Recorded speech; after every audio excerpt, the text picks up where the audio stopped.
탐나는 제주 월요일 코너 책 속의 제주 이어갑니다. 모슬포에서 책방을 운영하는 신우주 책방지기와 함께 하는데요. 이달의 주제는 제주도민이 함께 즐기는 베라벨 책 문화입니다. 베라벨, 처음 듣는 단어예요. 이거 제주어일까요? 외국어일까요? 이 베라벨이라는 단어만 따로 떼내서 보면 영어 단어 같기도 하고 좀 생소하기도 하죠. 네. 이 단어는요, 제주말이기도 합니다. 별의 별이라는 뜻을 가지고 있는데요. 베라벨 책 문화라고 하면요. 네. 별의 별 책 문화, 즉 다시 말해서 다양한 책 문화를 의미하는 제주어인 거죠. 저 전라도 사투리로도 한번 들은 것 같기도 하고 좀 비슷한 말이 있거든요. 근데 베라벨, 듣기도 말하기도 참 예쁜 단어가 아닐까 싶습니다. 얼마 전 서귀포에서 서귀포 베라벨 책정원이라는 행사가 열렸다고요. 어떤 축제요? 정말 별의별 책들이 다 모인 축제겠죠? 네, 맞습니다. 이 축제는요, 이 서귀포시 그리고 또 서귀포시 도서관 운영사무소가 주최하는 독서문화책 축제라고 설명을 드리고 싶은데요. 올해로 벌써 5회째를 맞이하는 네. 책 축제이기도 합니다. 한글의 보급으로 인해서 다양한 책을 만날 수 있게 된 것에 그 의미를 두고 있어서요. 매년 한글날 즈음에 열리고 있는 책 축제입니다. 올해는요. 서귀포 예술의 전당 일원에서 지난 9일날 이 책 행사가 마련이 되었는데요. 우리에게 온 문학 감각을 깨우다라는 주제로 책을 통해서 오감을 깨우는 프로그램과 함께 서귀포 지역 독립책방 등의 책방 시장, 작가와의 만남 등이 진행이 됐다고 하는데요.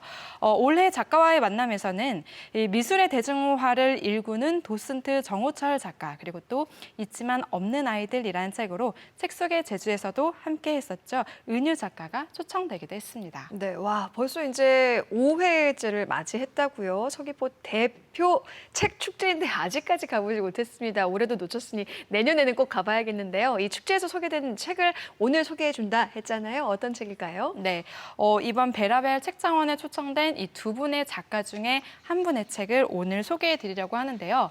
바로 이 도슨트계의 아이돌이라고 불리는 정호철 작가의 책 내가 사랑한 화가들이라는 책입니다.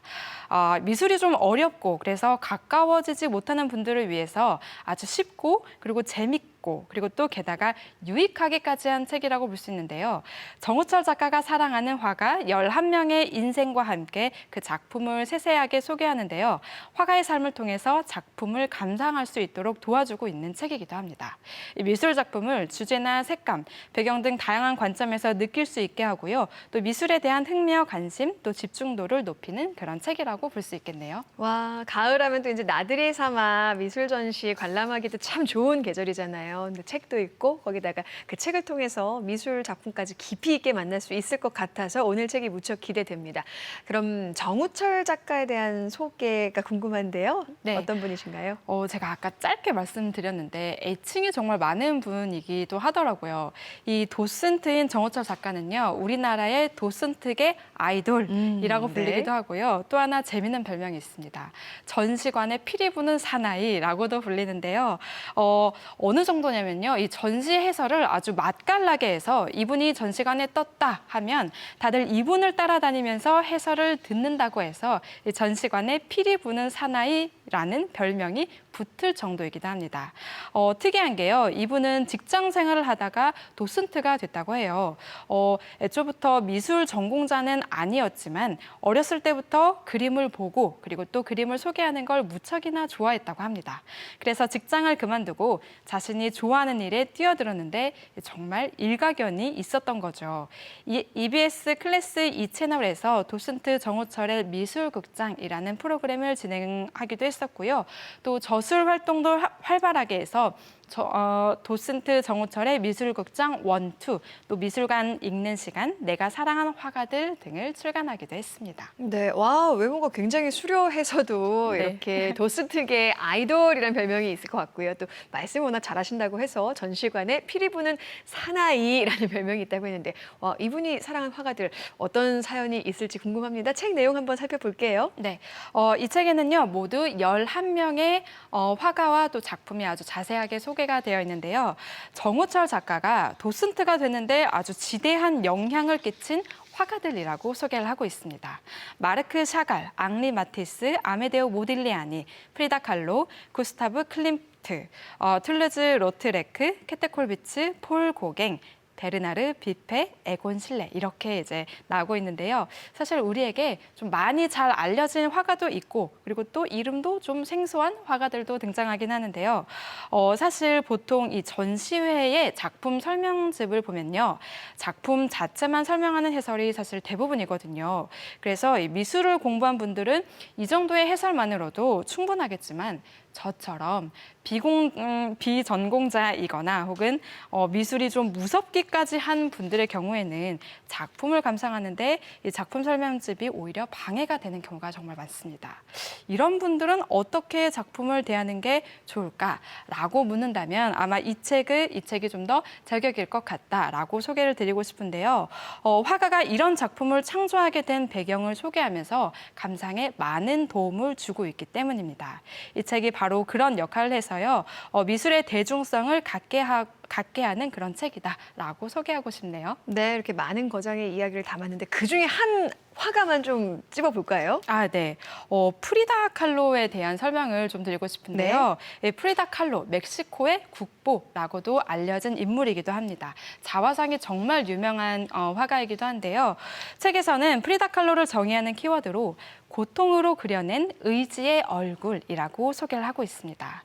예, 책에 소개된 11명의 화가들의 삶 모두가 무척이나 굴곡졌는데요. 프리다 kahlo 역시 만만치가 않은 인물입니다. 좀 더 설명을 드리자면요. 프리다는 6살 무렵에 발현된 척추성 소아마비 판정을 받은 인물인데요. 그 때문에 다리를 절었지만 현명한 부모님 덕에 철학이나 고고학, 음악, 미술 등 여러 분야를 배우면서 아주 똑똑한 아이로 성장하긴 했습니다. 하지만요, 학교 생활하던 중에 교통사고를 크게 당해서 심각한 골절상과 탈골, 그리고 여기에 자궁이 크게 다쳐서 내내 불임이 됐다고 하는데요. 교통사고 피해가 너무 심각해서 주변 사람들은 모두 프리다가 죽을 거라고 예상했다고 합니다. 그런데 이 프리다는 의지가 정말 상당한 인물이기도 했는데요. 무려 32번의 대수술을 견디고 끝끝내 살아남습니다.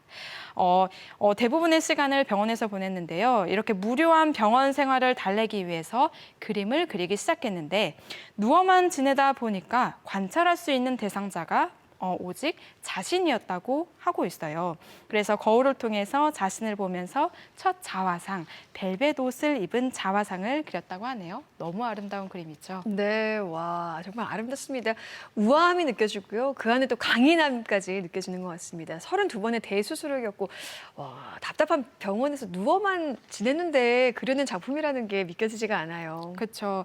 사실 이런 그 화가의 배경 지식 없이 이 작품을 보게 되면요. 굉장히 행복한 시절 또는 편안한 시절에 그린 것처럼 좀 유복한 가정처럼 보이기도 하고요. 그렇게 되는데요.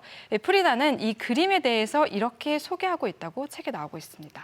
나는 혼자일 때가 많았고 내가 가장 잘 아는 소재가 나 자신이기 때문이다.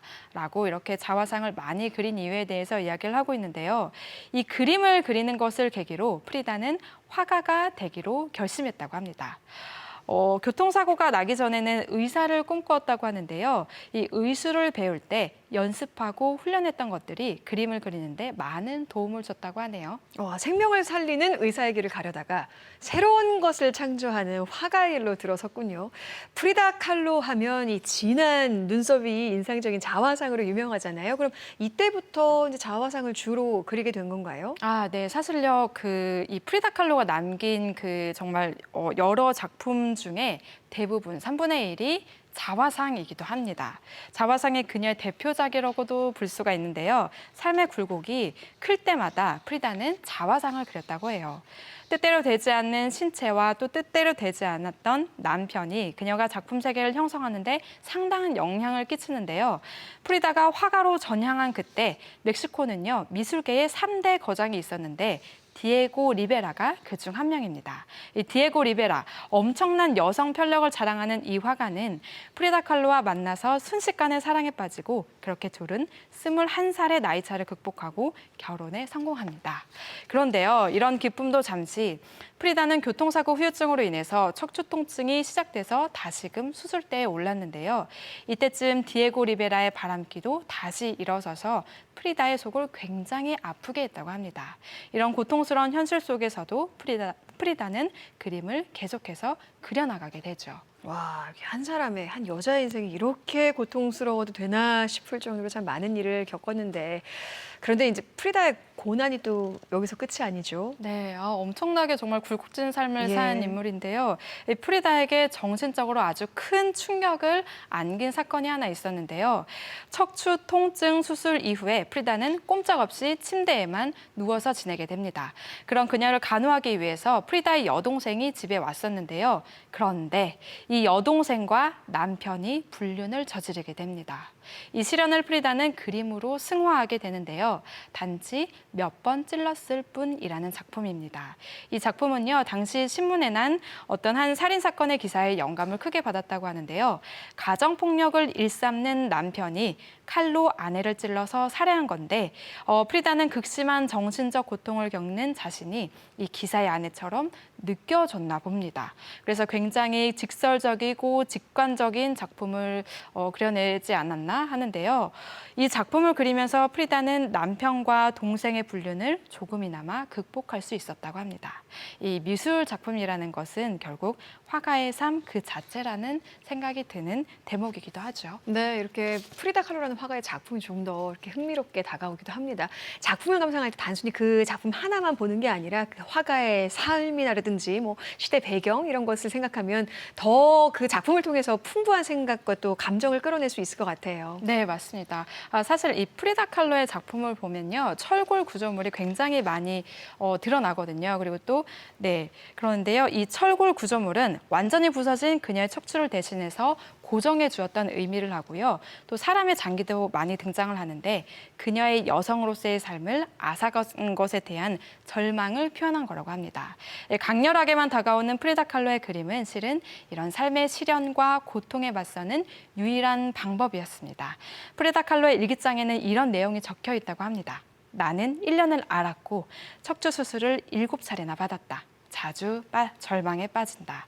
어떤 말로도 표현할 수 없는 절망감. 그럼에도 불구하고 살고 싶다라고요. 미술은 한 사람의 인생을 읽는 한편의 문학 작품 같기도 한데요. 이 프리다 칼로가 겪었던 인생 이야기가 우리에게 주는 메시지가 사실 엄청나잖아요. 그래서 그녀의 삶을 이해할 수 있게 도와주는 이런 책들이 소중하기도 합니다. 네, 정호철 작가의 내가 사랑하는 화가들 함께 만나봤습니다. 오늘도 친절한 책 소개 고맙습니다. 감사합니다.